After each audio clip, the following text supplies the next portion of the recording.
प्रधानमंत्री के रूप में नरेंद्र मोदी ने तीसरी बार कमान संभाल ली है। मंत्रालयों का बंटवारा भी हो चुका है, लेकिन आज हम जरा डिटेल में समझेंगे कि प्रधानमंत्री के तौर पर नरेंद्र मोदी के पास कौन कौन सी शक्तियां हैं, नरेंद्र मोदी देश के लिए क्या कर सकते हैं, और अगर देश पर कोई बाहरी खतरे की स्थिति होती है और भारत के पास जितने न्यूक्लियर हथियार हैं उन्हें कब चलाया जाना चाहिए, कैसे चलाया जाना चाहिए और प्रधानमंत्री की उसमें क्या भूमिका होती है।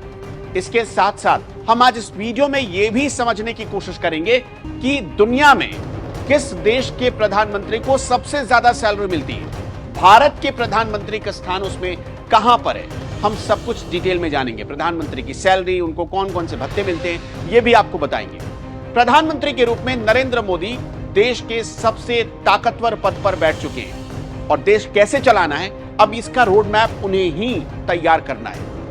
आपको बता दें कि प्रधानमंत्री बनने के बाद उनकी जो सैलरी होगी वो हर महीने 1,66,000 रुपए होगी। अगर इसे सालाना जोड़ेंगे तो करीब करीब 20 लाख रुपए के आसपास बनती है। इसके साथ साथ 50,000 रुपए उनके बेसिक पे को आप देखिए, 3,000 रुपए उनका खर्च भत्ता होता है, 45,000 रुपए संसदीय भत्ता मिलता है प्रधानमंत्री को।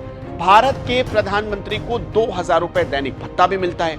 प्रधानमंत्री की कमाई इन सब अलाउंसेस को मिला दें तो करीब करीब 1,66,000 रुपए के आसपास बनती है। प्रधानमंत्री की कमाई दो तरीके से होती है, एक जो सरकार उनको सैलरी देती है और दूसरा उनकी सैलरी पर जो ब्याज मिलता है, क्योंकि प्रधानमंत्री के पास सारी सुविधाएं सरकार की तरफ से भी मुहैया कराई जाती हैं और उनका भी वो इस्तेमाल करते हैं। तो ऐसे में उनकी सैलरी जो बच जाती है उस पर जो इंटरेस्ट आता है उससे भी प्रधानमंत्री की कमाई होती है। प्रधानमंत्री के तौर पर नरेंद्र मोदी को बहुत सारी सुविधाएं भी मिलेंगी। 7 लोक कल्याण मार्ग पर उन्हें एक आधिकारिक आवास मिला हुआ है।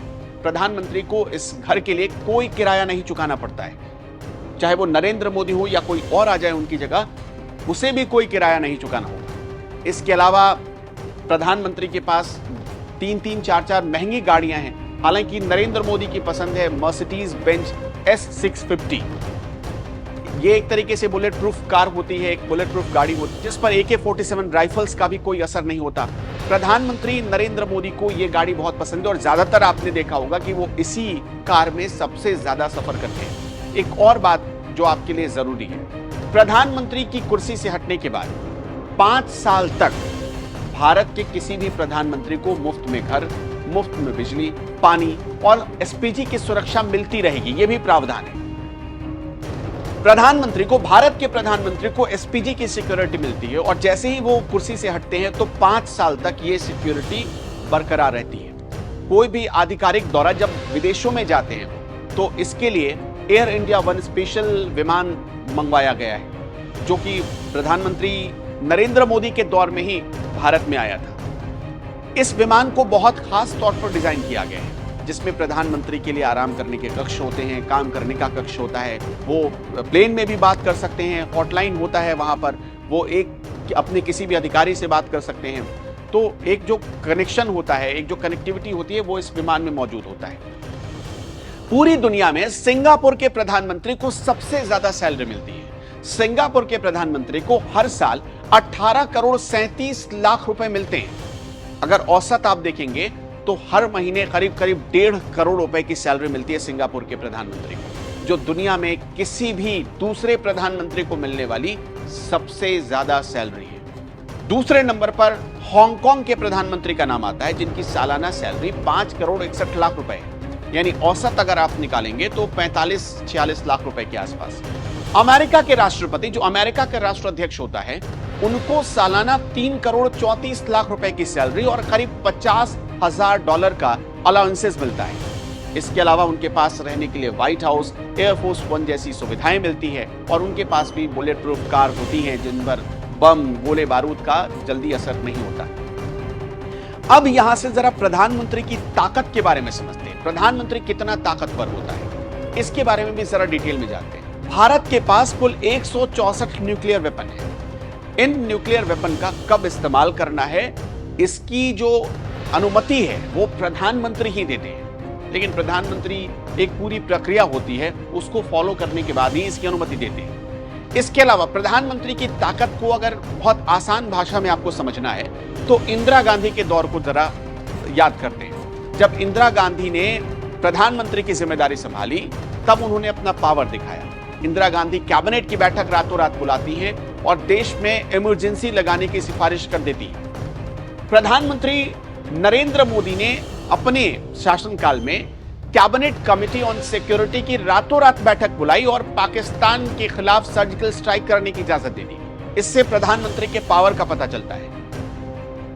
जो प्रधानमंत्री की भारत में व्यवस्था है वो ब्रिटिश मॉडल पर आधारित व्यवस्था है।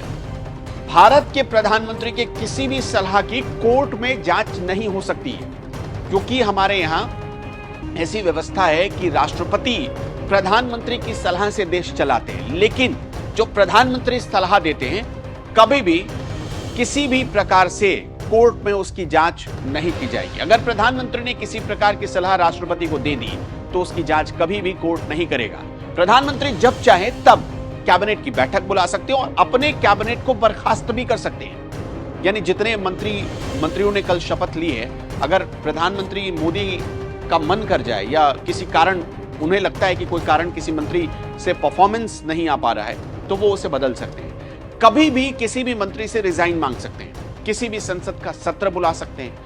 अगर अपने कार्यकाल के दौरान किसी भी पीएम की, किसी भी प्रधानमंत्री की डेथ हो जाती है तो पूरा कैबिनेट वहां बर्खास्त हो जाता है। नए नेता का चुनाव होता है, क्योंकि प्रधानमंत्री संसद का नेता होता है तो नए नेता का चुनाव होता है और जो नया नेता होता है वो अपना नया कैबिनेट यानी कि नया मंत्री परिषद बनाता है।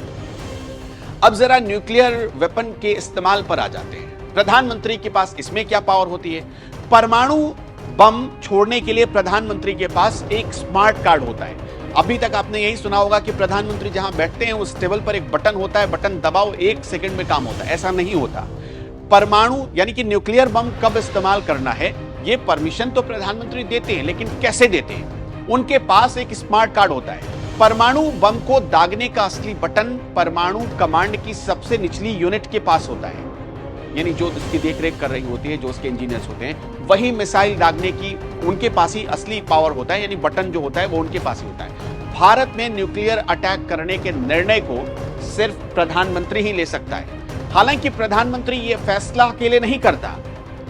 किन परिस्थितियों में न्यूक्लियर वेपन का इस्तेमाल करना है कि नहीं करना है, इसके लिए सुरक्षा मामलों की कैबिनेट कमेटी होती है और राष्ट्रीय सुरक्षा सलाहकार होते हैं। साथ ही जो chairman of chief staff committee होते हैं, जिसे कि हमारे यहाँ जिन्हें सीडीएस बोलते हैं, उनसे सलाह लेने के बाद ही प्रधानमंत्री ये तय करते हैं कि जो हमारे देश पर बाहरी खतरा मंडरा रहा है उसके खिलाफ हमें न्यूक्लियर अटैक करना है कि नहीं करना है। न्यूक्लियर अटैक करने के लिए भी प्रधानमंत्री को कुछ चरणों से गुजरना पड़ता है, जिसमें पहला चरण होता है कि प्रधानमंत्री के साथ एक सिक्योरिटी गार्ड चलता रहता है। आपने देखा होगा कल भी जब प्रधानमंत्री आए थे तो एक सिक्योरिटी गार्ड, एसपीजी के जो जवान होते हैं, उन्होंने दरवाजा खोला, वो निकले, उनके हाथ में एक ब्रीफकेस जैसा बॉक्स होता है। उस ब्रीफकेस बॉक्स को एक परमाणु ब्रीफकेस बॉक्स कहा जाता है, जिसका अगर आप वजन करेंगे तो करीब 20 किलो के आसपास होता है।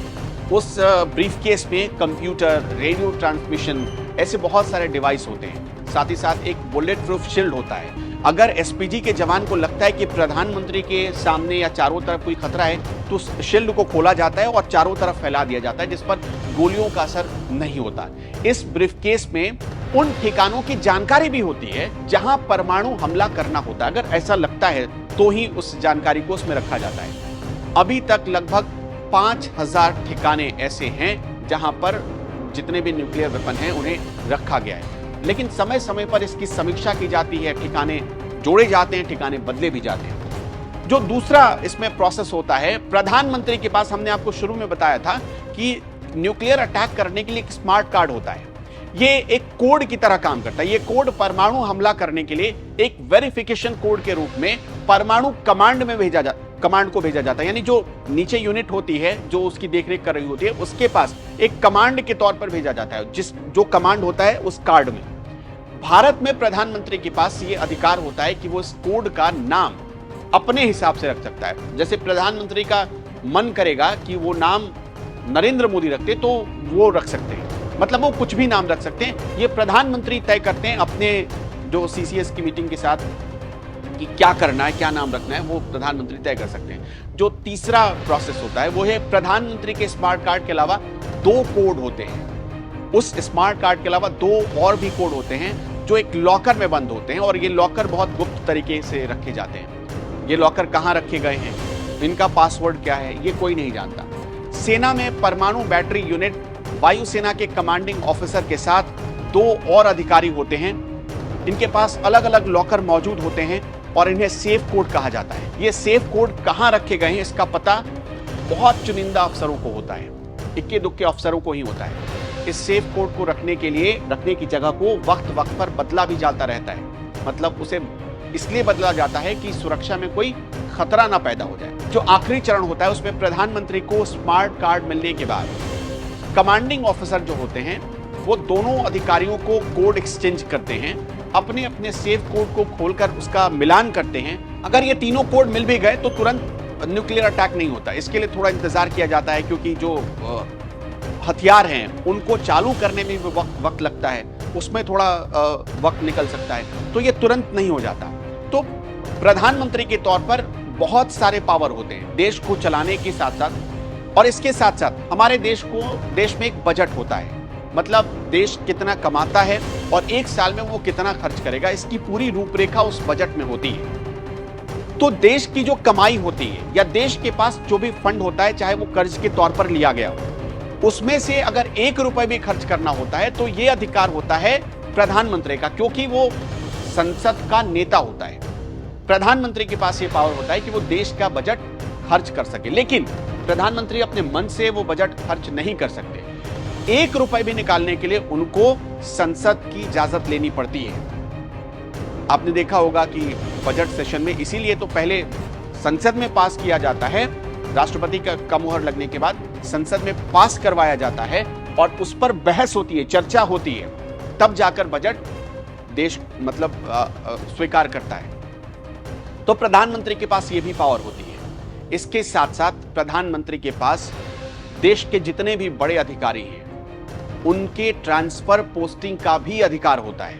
अगर प्रधानमंत्री को यह लग गया कि कोई अधिकारी काम नहीं कर रहा या काम का नहीं है, या वो अधिकारी ऐसी कोई सूचना लीक कर रहा है जो हमारे देश की अखंडता पर, जो हमारे देश की सुरक्षा पर खतरा है, तो फौरन प्रधानमंत्री उसके खिलाफ एक्शन ले सकते हैं।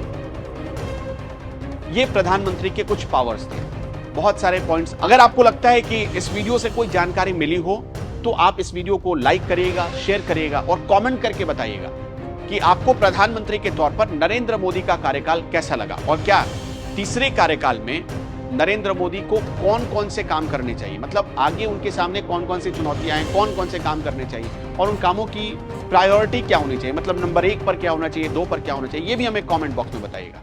पैरों में, घुटनों में, हाथों में, जोड़ों में, सब कमर में सब दर्द था। वो डॉक्टर ने बोला कि गद्दे भी लेट हो गए तो कभी उठ नहीं पाओगे। अठे बैठ जाती, लेट जाती तो फिर वापस नहीं खड़ी हो पाती थी। कितने महीने आप इस बेड पे रहे? 7 महीने तक पड़ी रही मैं। ऐसे नहीं हो पाता था, ऐसे नहीं होगा तो दूध नहीं निकलेगा, वैसे तो ऐसे रहती थी। 5 महीने पहले जब आप बिस्तर पे थी ये कर पा रही थी? अरे मेरे को तो किसी ने सहारा दे दे के उठा के खाना खिलाते थे। जो काम मैं नहीं कर पाती थी ना, वही करके दिखाऊंगी। ये लगभग कितने किलो की होगी? ये 35 के कम नहीं है। तो आप देखिए ये गठरी कितनी भारी है। डॉक्टर ने तो आपको वजन उठाने के लिए मना कर दिया था। हकीम साहब का एक गोंदसिया ने लिया मैंने, तो मैं तो अपने आप उठ कर काम करवा लगी। तो वो पूछते भी है कि तुमने ऐसी कौन सी दवाई ले ली जो पहले तो तेरे को सहारा मिलता और अब तो खुद सहारा बन गई तू सारा काम का। जो मंजू जी 5 से 6 महीने तक बेड से उठ नहीं पाती थी, 1 गिलास का पानी तक नहीं उठा पाती थी, आज देखिए वो कैसे।